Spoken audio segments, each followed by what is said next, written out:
Well, today I want to talk about auctions because auctions is a great route for someone to get into on the property ladder. Really excellent way of finding a deal is through an auctions. And as I say, in every catalogue of every auction in the country, there's at least one bargain, one deal. The trick is to find it.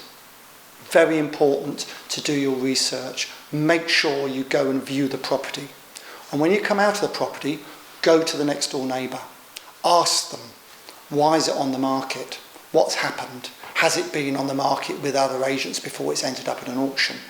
The neighbour will tell you more than anyone else will as to what is wrong with that property. It's really important to go to a few auctions first. Get a feel for what's going on without sticking your hand up. Do not bid at your first auction. Go to a few auctions, get to know a few people, get to know the auctioneer. The auctioneer will be really friendly, their staff will be friendly because they want you to buy at their auction. So they'll be as helpful as they can be. Read a few auction packs, legal packs. They're really important. Read them yourself, try and absorb them. They're all online. Try and absorb them.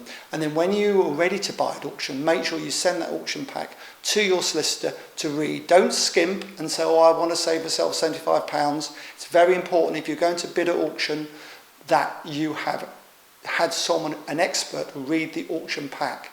If the auction pack is not complete, if your solicitor says to you, look, there's some things missing, there could be a reason why they're missing, and that's why it's in the auction. So be very careful. The other thing to remember is never bid at an auction unless you have all the money to complete it. Remember, you only have 28 days. Don't go running around trying to find the money after you've bid on it and the bid's been accepted and the hammer's come down. That may not be long enough to find the money. So make sure you get it all arranged prior to the auction. When you go to the auction to bid, it's different to the other times you've been to the auction. You'll be nervous. I'm still nervous when I buy at auction. I still get nervous, and I've done it thousands of times, and I still get nervous. It's exciting, and if you're competitive, you want to beat the other person who wants to buy it. But sometimes it's best just to let them have it. If they're willing to pay a lot more than you for the property, let them have it, because the next one that comes up that you like, they've already bought one, so they won't be able to buy that. Very rare can they buy two properties in a row. So try and have a choice at the auction. Don't just go for one. Try and have a choice of 2 or 3 properties if you can, because that gives you the ability not to pay too much. That's the first thing.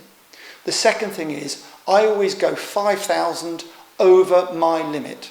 And the reason I do that is because if I think I've missed it for £500 or £1,000, I get cross on the way home and thinking I should have paid more. We're all the same.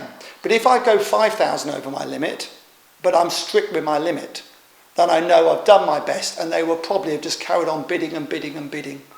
So that's how I work it at auctions. When you walk in an auction room, you have no problems. Don't walk out with a problem.